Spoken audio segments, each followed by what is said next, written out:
à la limite du hors-jeu. Bonjour Guy, bienvenue. Bonjour Cécile, bonjour à tous. Oui, alors Guy, ce soir, l'équipe de France joue son dernier match de préparation avant le début de la compétition. Et vous vous intéressez ce matin sur les liens entre le football et la politique.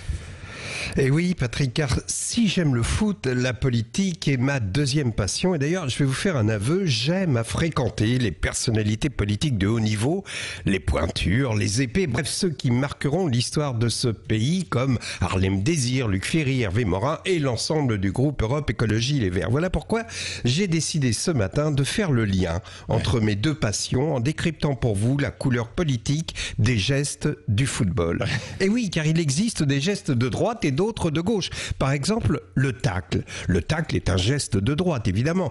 Il est conservateur, son rôle est de défendre les privilèges d'une équipe, de détruire toute avancée progressiste en imposant l'ordre. C'est pas de droite, ça?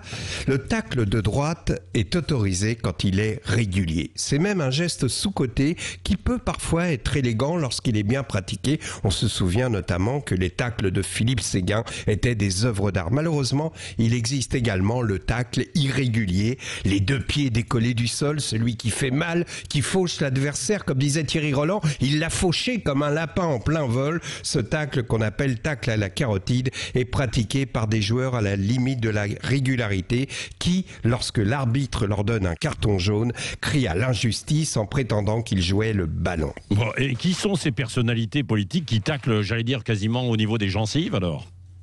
Eh bien, on les trouve aussi bien à l'extrême droite qu'à l'extrême gauche. Par exemple, Mélenchon est un spécialiste du tacle irrégulier. Ensuite, quand on lui donne un carton jaune, comme récemment, il joue l'étonné en disant « Mais j'ai rien fait, je suis victime de l'acharnement des arbitres. » Mais passons maintenant aux gestes de gauche. Il existe des gestes de gauche. Évidemment, on pense immédiatement à la passe. La passe est de gauche, la passe c'est l'altruisme, le socialisme, la passe est marxiste, ce sont les lendemains qui chantent vers les buts du capitalisme. Mais on a un grave problème en France, c'est que les politiques ne font plus de passes, ils gardent le ballon, ils la jouent perso. Avant il y avait un club qui s'appelait le PS, qui jouait en première division, où on pratiquait un beau jeu de passes, puis un de ses meilleurs passeurs, Lionel Jospin, à la suite d'une défaite électorale, s'est fait une grave blessure, il s'est déchiré les ligaments de l'ego. Ah ouais, alors là, il a été vexé comme un pou. Et depuis, l'équipe du PS descend d'année en année en division inférieure. Dans ce club, il y avait également un entraîneur spécialisé dans l'amorti de poitrine qui s'appelait Descom, mais c'est pas le sujet.